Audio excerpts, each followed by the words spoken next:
Yes. Hello, everyone. My name is Rita Adronke, and I'm still the host of Chayil's Moments. I'm so excited to be here today, and I will bring you another topic that is mind-blowing.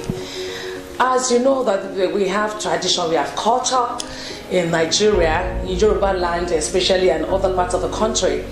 And so I want to start discussing something that will blow your mind, that is still happening, even though it is enshrouded in culture and tradition. And a lot of people, ironically, you won't believe, are still doing this particular act. And I'll be talking about female genital mutilation. Female genital mutilation. You might be wondering, what's that?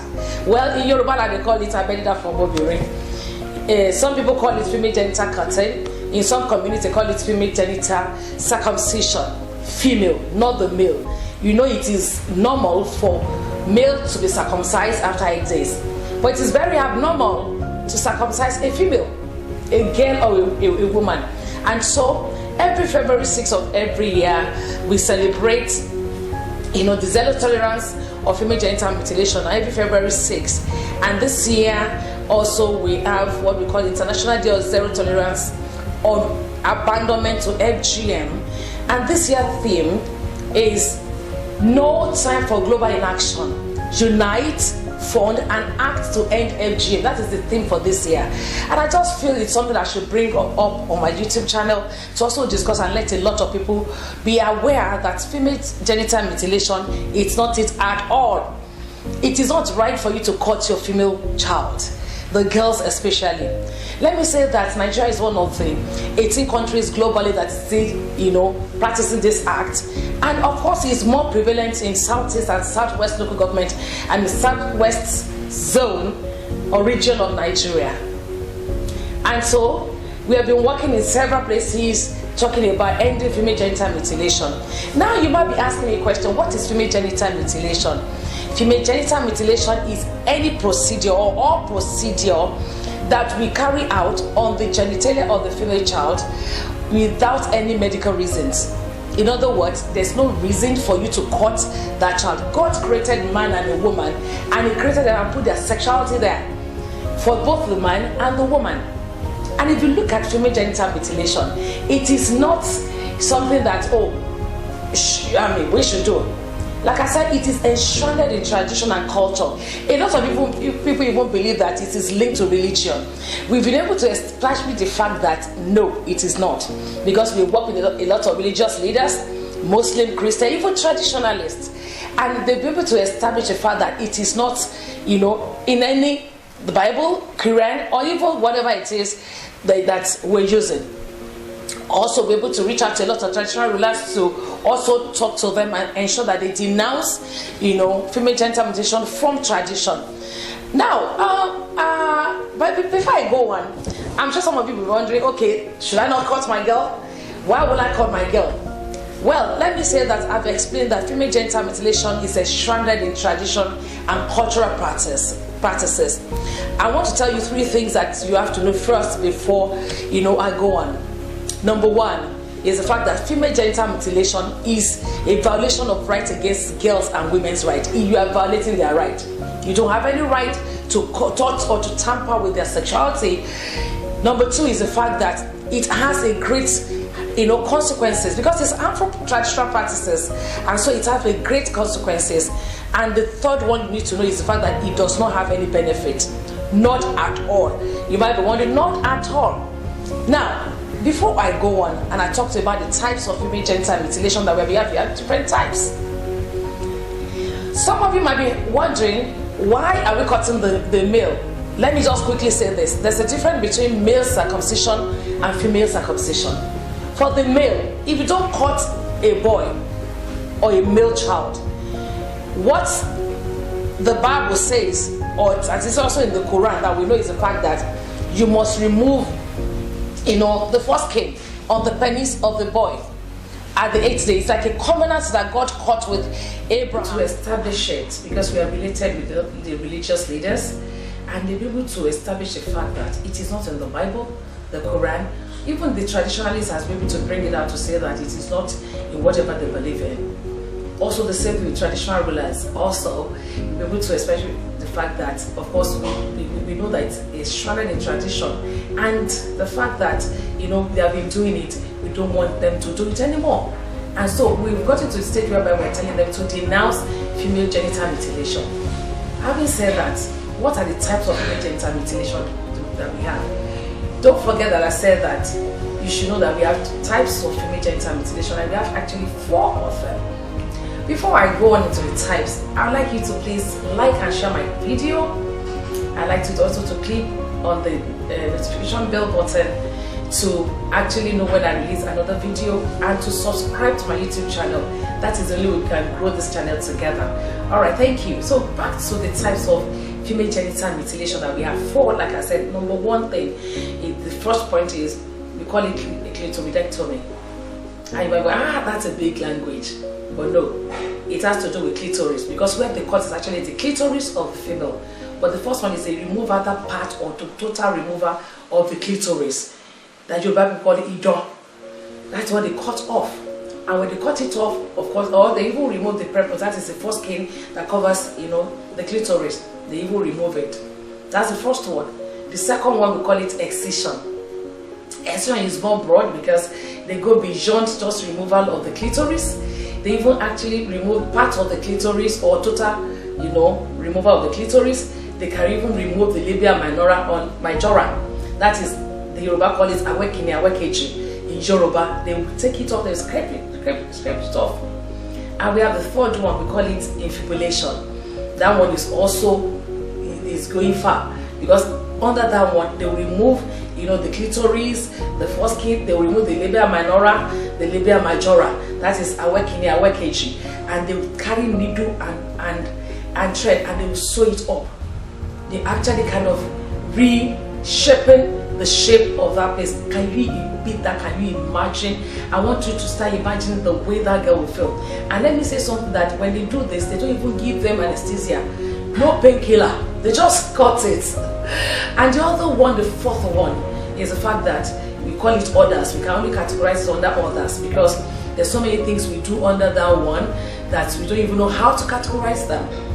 Under that, we have what we call cauterization, whereby we have our grandmothers and mothers that will dip, you know, clothes in hot water, and they will start, you know, putting it on the genitals of the female child. What are they doing? They are deadening the cells around that place, and so by the time they finish, that area is deadened already. Another one they do is they use palm kernel, they put it inside, you know, hot palm oil, and they put it on the clitoris. Another type under others is the fact that some people even take, you know, shea butter, or they take fastly, and they put it on clitoris, and they start, you know, rubbing it, massaging it down until that place disappears. What are they doing? They are actually, you know, deadening the cells, so that at least that girl, they are not using knife or blade, but the girl is being mutilated. Those are the 4 types that we have, and the ways that we are cutting our girls and our women. Now, who are the risk? Of course, we're talking about girls and women. Like I said, there's a difference between male circumcision and female circumcision. Male circumcision, you know, has benefit, because if you don't circumcise the male child, of course, it has its effect. But for female circumcision, or female cutting, or female genital mutilation, there's no benefit at all. And let me say here that the right that a man has to enjoy his or sexuality is the same right that the girl and the women has to enjoy their sexuality. What we are taking off from the man is actually the foreskin on the penile or the penis. We are not cutting completely, totally the penis, or we are not tampering with the testicles. But when you remove this from the woman, you have actually killed the woman silently in court, and the person, you know, cannot enjoy life anymore. I will tell you the consequences, or what are the repercussions. The first one that I would like to talk about is the fact that when you cut a child, it's so plenty in different categories. But when you want to cut a girl, let me say something here before I go on. Yes, you cut a girl child in some part, especially in the southwest. You cut both the child after 80 days. They cut even teenagers, adolescents, and they could even cut adults. I've been able to go around, and I've seen that even a lot of women are being cut when they want to have their first baby. Can you beat that? Even though they are not cut, once they have to have their own first child, they ensure that they cut that woman. And you can imagine what I'm saying is the fact that they do not use any anesthesia, no painkiller, no nothing. And so the first thing is pain, intense pain. That's the first, consequences. It is intense. The pain will be intense, and the baby can even bleed to death. The Yoruba people will say, the people that circumcise these people, they will know that a child will die, and they will tell you, carry your baby, or take your baby home, because they don't want that baby to die in their place. I'm still not talking about those people who actually mutilate our girls and women. Another one is, of course, it could lead to death. While they're cutting the baby, it can be, while the baby is actually struggling and wriggling in pains, it's possible that the child can fracture the leg or fracture there, because you see FT women holding down or pinning down the child while they're cutting. That's another one. Then if you look at another one, when I want to talk about when that girl grows up and want to start menstruating, a lot of girls are being mutilated, have problem with their menstruation. What about when they get old and they want to give birth? Those are the kind of ladies or women that will labor and labor and labor, because where they have caught the clitoris, the labia minora, the labia majora, those are organs that will help that woman to deliver the baby safely. The doctors will have to work on that area, and also it's a muscular organ that when a woman wants to give birth, that place expands for the head of the baby to come out. Now, if you have removed everything, I wish I could show the picture. If you have removed everything and you have cut off the clitoris, the prepuce, or the foreskin of on the clitoris, the labia majora, you remove it, you can imagine how that place will look like. There's no way the nurses or the doctors will, work on to help that woman to bring the head of the baby out. Not only that, that place also forms a scar because they have cut it. And so when the baby is coming, it's possible that that baby will use the head to tear up that place during delivery. And if you tear the place off, you have what we call, vesico-vaginal fistula or recto-vaginal fistula, whereby both urine and feces will mix together and the woman will not be able to control it. Can you beat that, the pain that the woman goes through? And let me now shock you. Another one is the fact that that kind of woman will never enjoy sex anymore, because that place is deadened. There will be decrease in libido. And I always say this, the man who marries such women and have them in the house, most of the time men does not have questions why their wives don't enjoy sex. That's why when you say, well, we say, oh, I have a headache, my leg is paining me, and also enjoy sex. Why? Because there's nothing there for that woman that will help. Another one under consequences or health risk of FGM or female genital mutilation is the fact that there's decreased libido. The libido is decreased because one can ever enjoy sex anymore. And it's a whole lot of problem, because there's no man that will marry a woman in the house and wouldn't want to have sex with the wife. And you find out that a lot of men like that will not even bother to ask questions. They'll say, oh, my wife just sleeps on the bed like a log of wood, and they'll still go out and meet another woman. Can you beat that? Atrophy and Jamon Period. The men will leave them in the house and look for girlfriend and look for other women that is good in bed. But it's not the fault of the woman, because a lot of time when we call these children, these are the time they cannot even fight for themselves. At 8 days, what does that baby know? And so they just grow up to know that, oh, they don't have feelings anymore. Another under health risk is the fact that we have a lot of people have keloid, clitoral neuroma. That's a clitoris. We actually, when you see, they call it a hidden, and the body also can actually have keloids. We have, those things there. There are things that I read that will say. And of course, let me also mention one or two, then I move on. Another one is, of course, post stress traumatic disorder, PTSD. Because by the time some women, get to know that they are mutilated, they just go into, PTSD. I remember I met a woman somewhere around Ekiti State, and we were, talking to them about ending FGM in their community. And this woman started just crying. I've met several women like that, and was shedding tears bitterly. And this is her story.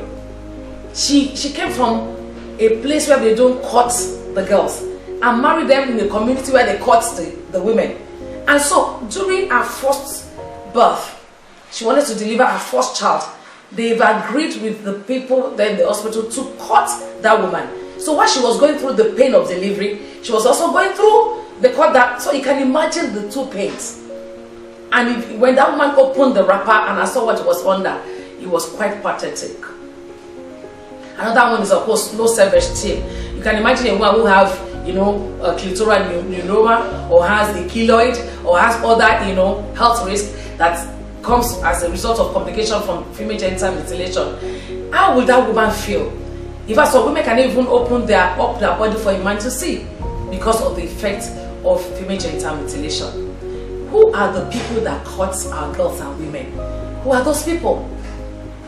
Now, we have the people that we call traditional circumcisers. These are people in the community, call them Olola in Yoruba. They're the ones that, in fact, some of them have this as their own job. That's what they do. They cut our girls and the women. We also have, of course, all these traditional bath attendants in the community, both in the churches and the mosque and everything. We have been working with them. They also cut the girls. Then, of course, one thing that we found out in Nigeria is about medicalization. What do I mean? We have our health workers, the nurses, the midwives, the community health practitioners, cutting the girls in the hospitals. Some people are using it because of economy. They want to, okay, I'm now retired, so what do? Let me start cutting. But it is wrong, very wrong. And so these are the people that cut, our girls. What are those instruments that they use? They use blade, knives, traditional, knives. They use even iron sheets. Isn't that terrible? They use broken bottles, and so on and so forth. Things that is way out of this world, all in the name of tradition. Now, you want to ask me, what are the reasons why we cut our girls? Because we need to know. When we actually went around and we had researches and all that, one of the reasons that they are doing is for promiscuity. They say we don't cut the girls, so the girls will be so promiscuous. But that is not true. That is not true. Because it is the girls that they cut that are more promiscuous. You know why? Because they have caught those girls. They will tell you in Yoruba land, they will say, in Yoruba land. If you don't cut a girl, there's nobody dog can actually pick up that clitoris. So it is the girls that they cut, they are looking for satisfaction. You know why? When they cut them, they don't have feelings anymore. Just like a man is going out to look for a girlfriend because the wife is not performing, at home or in bed, is not active, and they're looking for satisfaction outside. The same way that girl will be going from a man to another. And Yoruba land will say, obirito yadi, means that a girl that is promiscuous because she's just going from one man to another. It's because that girl has been circumcised or mutilated. Another one is the fact that they'll tell you because of hygiene. Some grandmothers that we spoke to told me that, if you don't cut the girls, that their genitals will be smelling and they'll be itching. No. If you don't keep clean, there's no way that genital area will not smell. Number two, if there is itching as a girl, please see a doctor for further medical attention. Because so many reasons can actually come, why the girl is actually having itches. It could be infection, it could be anything. So it's better to seek a medical attention to know what exactly is causing that itching. That's another one. Another one is for marriageability. Some community even feel that, if you don't cut a girl, no man will come and marry. Hey, no, it's a lie. Female genital mutilation has nothing to do with marriageability. As a matter of fact, men now want to marry a girl that is not mutilated because that girl will be very active. If you cut your girl, doesn't mean that girl, will be whole or retain chastity, because they are looking for satisfaction. But if you don't cut a girl, that girl, will enjoy life, will enjoy marriage. And not only that, let me say that the way you train up your child determines how far a child will go in life. So I've seen a lot of women that, of course, they have sugar daddy and they will send their daughters there. what do you expect that child to do? What do you expect that girl to turn out to be? So the way you train up your child, would determine how far that girl will child. That's why the Bible says, train up your child in the way he should go. When he grows up, he or she will never depart from that path. It is just normal. Another thing is, some people even see that as a rite of passage in their community, and so on and so forth. There's so many. Let me say this, I don't want to forget. Somebody told us, and told me specifically to say that if you don't call that girl child, when that girl grows up and wants to give birth, if the clitoris will grow to the point that when that baby touches the head, touches the clitoris or the clitoral cord, the baby will die. No, no, no, and no. That is just a bit of misconception. These are lies, that surround female genital mutilation. I think I'll be able to clear some facts. I may not be able to say everything here, but the reason why I'm talking today is the fact that we are celebrating girls and women, and we have zero tolerance for female genital mutilation in Nigeria. Let me also tell you something, that there are laws in the state. A lot of states have domesticated their laws against, FGM. Said that you and I should know that it is our collective responsibility to ensure that we unite together, that we have funds to ensure that we back up this campaign. And of course, it is also our right to take action to end female genital mutilation. Let me say something as well, summary. Even if you don't get anything from this video, I want you to know that female genital mutilation, it is a violation against and women's rights. Everybody have their right. The girls and women have the right over their sexuality. The same way a man will enjoy his sexuality, the same way the woman should enjoy her sexuality. Number two, it has no known benefits. There's no benefit at all. Because when you cut a girl or circumcise or you mutilate, you have actually destroyed that place. So there's no benefit at all. Unlike the men, when you cut a male child, you actually beautify the genitals, and it's also helped that boy to not to have infection and so on and so forth. And the third thing you need to know is that it has a great health risk and consequences, long-term and short-term consequences. Not only that, let me leave this one with you, that we have laws in the state. For instance, in the southwest state, we have laws. In the southeast, we have laws. There's laws against female genital mutilation, and there are fines attached to it. I'm sure you have heard about this in the radio and the television, but I just decided to do this because we are celebrating girls and women today. Today is International Day of Zero Tolerance, for female genital mutilation. And like I said, the theme for this year is global inaction for ending FGM. We unite, we fund, and we act to end FGM. And I know that together, you and I will end female genital mutilation in our generation. So end female genital mutilation now. Stop it. It is our collective responsibility to ensure that we protect the rights of the girls and the women in our society. Well, before I go, thank you very much for this. Before I go, please don't forget to like and share my video. Don't also forget to subscribe on my YouTube channel and click on the bell button notification. As soon as I release another video, you'll be the first to be notified that a video has been released. Thank you very much. God bless you, and bye for now.